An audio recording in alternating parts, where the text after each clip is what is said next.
ഹരേ കൃഷ്ണ. ഇന്ന് ഡിസംബർ 31. കണ്ണൻ്റെ ഉച്ചപൂജ അലങ്കാരത്തിനെ കുറിച്ചാണ് പറയണേ. ശ്രീലക വാതില് പതുക്കെ ഇങ്ങനെ തുറന്നപ്പോൾ കാലത്തിൻ്റെ എല്ലാ ശബ്ദങ്ങളും അങ്ങോട്ട് നിശബ്ദമായിട്ട് മാറി. ഭക്തഹൃദയങ്ങളിൽ ഭക്തിയുടെ അമൃതവർഷം പെയ്തിറങ്ങുന്ന ഒരു ദിവ്യ നിമിഷമാണ് ഈ നട തുറക്കണ നിമിഷം എന്ന് പറയുന്നത്. അവിടെ നമ്മുടെ പൊന്നുണ്ണിക്കണ്ണൻ ദാമോദരനായിട്ടാണ് ദർശനം നൽകിയത്. ദാമം എന്ന് പറഞ്ഞാൽ കയറും, ഉദരം എന്ന് പറഞ്ഞാൽ വയറുമാണ്. അതായത് യശോദാമ്മയുടെ സ്നേഹബന്ധനത്തിൽ ലോകങ്ങളെ ബന്ധിച്ചവൻ ഇങ്ങനെ ഉരലിലേക്ക് ഇങ്ങനെ ബന്ധിച്ചിങ്ങനെ ഇരിക്കണേ, കുഞ്ഞായിട്ടിരിക്കണ ദാമോദര രൂപമാണ് ഇന്നുണ്ടായിരുന്നത്. ഇത് ഭക്തിയുടെ പരമോന്നത തത്വം തന്നെയാണ് നമുക്ക് കാണിച്ചു തരണേ. സർവേശ്വരൻ ഭക്തവത്സലനായിട്ട് ഒരു അമ്മയുടെ സ്നേഹത്തിനു മുമ്പിൽ കീഴടങ്ങണ ദിവ്യരൂപമാണ് ദാമോദരൻ എന്ന് പറയുന്നത്.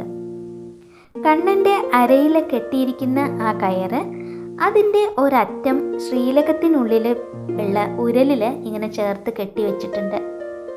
കുസൃതി ചെയ്ത കുഞ്ഞിനെ ശിക്ഷിക്കാനായിട്ട് യശോദമ്മ കെട്ടിയിട്ടതാണ് ഈ ഉരലിൽ ഇങ്ങനെ കെട്ടിയിട്ടതെങ്കിലും അത് സ്നേഹത്തിൻ്റെ ബന്ധനമാണ്. കണ്ണൻ്റെ പുഞ്ചിരി അത് നമ്മളോട് പറയുന്നുണ്ട്, ഇത് സ്നേഹത്തിൻ്റെ ബന്ധനമാണ് എന്നുള്ളത്.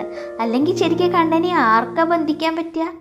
കണ്ണൻ അമ്മയുടെ സ്നേഹത്തിന് വേണ്ടിയിട്ട് ബന്ധിക്കാൻ നിന്നു കൊടുത്തതാണേ. അതാണ് ആ കണ്ണൻ്റെ പുഞ്ചിരി, അതന്നെയാണ് നമ്മളോട് പറയുന്നത്. മുട്ടുകുത്തി നീങ്ങാൻ ഭാവിക്കുന്ന ആ നിൽപ്പുണ്ടല്ലോ, ഉരലും വലിച്ചോണ്ട് ഇങ്ങനെ മുട്ടുകുത്തി നീങ്ങാൻ ഭാവിക്കുന്ന ആ നിൽപ്പുണ്ടല്ലോ, അതിങ്ങനെ ലോകങ്ങളെ മുഴുവൻ വലിച്ചിഴക്കിന് എൻ്റെ ഭഗവാന്റെ ലീലാവിലാസം തന്നെയാണ്. ആ ഉരൽ എന്ന് പറയുന്നത് നമുക്ക് പറയാം, അത് നമ്മുടെ അഹങ്കാരമാണ് പറയാം, അത് നമ്മുടെ ബന്ധനങ്ങളാണ് പറയാം. അതിനെല്ലാം വലിച്ചുകൊണ്ട് ഭഗവാൻ ഇങ്ങനെ മുന്നോട്ട് നീങ്ങുകയാണ്, നമ്മളെ ഇങ്ങനെ രക്ഷയിലേക്ക് നയിക്കുകയാണ്. കുഞ്ഞു കൊമ്പയിൽ പൊൻകിങ്ങിണികളുണ്ട്. ഓരോ നീക്കത്തിലും അതിങ്ങനെ കീലു കീലു ശബ്ദമൊക്കെ ഉണ്ടാക്കിയിട്ട് ഹൃദയത്തിൽ ഇങ്ങനെ ആനന്ദം നിറച്ചിരിക്കും. പട്ടുകോണകുണ്ട്, അതിനു മുകളിലായിട്ട് ഇങ്ങനെ കസവു നൂലുകൾ വള്ളി പോലെ ഇങ്ങനെ തൂങ്ങിക്കിടക്കുന്നുണ്ട്. നെയ്വിളക്കിൻ്റെ മൃദുവായ വെളിച്ചത്തിൽ ഇങ്ങനെ ഈ നൂലുകളെല്ലാം ഇങ്ങനെ സ്വർണ്ണ നദി പോലെ ഇങ്ങനെ തിളങ്ങുകയാണ്. ശരിക്കും അതൊരു ഉണ്ണിയുടെ നിഷ്കളങ്കതയുടെ ദീപ്തിയാണ് എന്ന് പറയാം നമുക്ക്. കുഞ്ഞിക്കാലുകളിൽ വീതിയുള്ള പൊൻതളകൾ ഇട്ടിട്ടുണ്ട്. ഓരോ പാദചലനം വരുമ്പോഴും ഭൂമി ഭാഗ്യവതിയാവുകയാണ് കണ്ണൻ്റെ പാദസ്പർശത്തിൽ. കൈകളിൽ കൈവളകളുണ്ട്, തോൾവളകളുണ്ട്, എല്ലാം ചേർന്നിട്ട് ഭഗവാന് ബാലകൃഷ്ണനെ ഇങ്ങനെ പൂർണ്ണ സൗന്ദര്യം കൊടുക്കുകയാണ്. കഴുത്തിൽ മുല്ലമൊട്ട് മാലകളും പതക്കങ്ങളും ഉണ്ട്. പിന്നെ തെച്ചി, തുളസി, വെളുത്ത പൂക്കൾ കൊണ്ട് മനോഹരമായിട്ട് കോർത്തുണ്ടാക്കിയിട്ടുള്ള ഉണ്ടമാല, കെട്ടിയുണ്ടാക്കിയിട്ടുള്ള ഉണ്ടമാലയുണ്ട്. അതിന് മുകളിൽ വനമാലയുണ്ട്. ശരിക്കും നോക്കുക, ആ മാലകൾ ഇങ്ങനെ കിടക്കണ പോലെ കണ്ണൻ്റെ മാറിലൊന്ന് തല ചായ്ച്ചാൽ മതി എന്നൊക്കെ തോന്നും. അത്രയും ഒരു വല്ലാത്തൊരു അനുഭൂതിയാണത് കണ്ണനെ കാണുക എന്നുള്ളത്.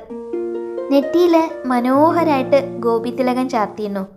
എന്നിട്ട് ഭഗവാൻ അങ്ങനെ പുഞ്ചിരി തൂങ്ങിയിരിക്കുന്ന ഒരു കുഞ്ഞു ഉണ്ണിവാവയാണ് ഭഗവാൻ. ആ പുഞ്ചിരി ലോകത്തിലെ സകല സങ്കടങ്ങളും ആ ഒരൊറ്റ നിമിഷം കൊണ്ട് അങ്ങോട്ട് ഇല്ലാണ്ടിയാക്കാൻ പറ്റുന്ന ഒരു പുഞ്ചിരിയാണ്. ചെവിയിൽ ചെവിപ്പൂക്കളുണ്ട്, തലയിൽ പൊൻകിരീടുണ്ട്, അതിനു മുകളിൽ തെച്ചിപ്പൂക്കളും തിരുമുടിമാലകളും ഉണ്ട്. അതെല്ലാം ഒരു സ്നേഹത്തിൻ്റെ സാമ്രാജ്യമാണ്. ഇടത് കയ്യ് ഇങ്ങനെ അരയിൽ വെച്ചിരിക്കുന്നു, വലത് കയ്യിൽ ഓടക്കുഴലുണ്ട്. കൂടാതെ മേൽശാന്തി കൊടുത്തിട്ടുള്ള ഒരു വെളുത്ത താമരപ്പൂവുണ്ട് കയ്യിൽ. ആ നിൽപ്പിൽ ലോകം മുഴുവൻ ഇങ്ങനെ ലയിച്ചങ്ങോട്ട് പോവും. സംഗീതവും സൗന്ദര്യവും ശാന്തിയും എല്ലാം ഒന്ന് തന്നെയാണ്, എല്ലാം ദാമോദരനാണ്. ഉരല് വലിച്ചോണ്ട് ഇങ്ങനെ നീങ്ങനെ ദാമോദരൻ്റെ പാതാരവിന്ദങ്ങളിൽ നമുക്ക് നമസ്കരിക്കാം. നമ്മുടെ ബന്ധനങ്ങൾ ആ പാദങ്ങളിൽ അങ്ങോട്ട് അർപ്പിക്കുക. ആ അഹങ്കാരമായാലും ഭയമായാലും ദുഃഖമായാലും എല്ലാം എല്ലാം ഭഗവാന്റെ പാദങ്ങളിൽ വെച്ചിട്ട് എല്ലാം ലഘുവാക്കി മാറ്റാം എന്നാണ്. കണ്ണൻ നമ്മളോട് എന്താ പറയണേന്നറിയോ? ദാമോദരൻ്റെ വേഷത്തിൽ എന്നെ ബന്ധിക്കൂ, പക്ഷെ അത് സ്നേഹത്തോടെ ആവണം എന്നാണ്. സ്നേഹത്തോടെ മാത്രമേ അതിന് കഴിയുള്ളൂ. ഭക്തരുടെ സങ്കടങ്ങളൊക്കെ മാറ്റിയിട്ട് പുഞ്ചിരി തൂകുന്ന ഉണ്ണിക്കണ്ണൻ എല്ലാവരെയും അനുഗ്രഹിക്കട്ടെ. നമുക്ക് നാമം ജപിക്കാം. ഡിസംബർ 2025 കഴിയണു. നമ്മൾ അടുത്തൊരു വർഷത്തിലേക്ക് പോവുകയാണ്. നമുക്ക് അത്രയും നല്ല ഒരു ദർശനം നമ്മുടെ മനസ്സിൽ തന്നിരിക്കുകയാണ്. എല്ലാം വലിച്ചുകൊണ്ട്, എല്ലാം ഭഗവാന്റെ പാതാരവിന്ദങ്ങളിൽ കൊടുത്ത് എല്ലാം മറന്ന് നമ്മൾ മുന്നിലേക്ക് പോവുകയാണ്. ഭഗവാന്റെ കൂടെ നമ്മൾ മുന്നിലേക്ക് പോവുകയാണ്. നാരായണ നാരായണ നാരായണ നാരായണ. കൃഷ്ണ ഗുരുവായൂരപ്പ.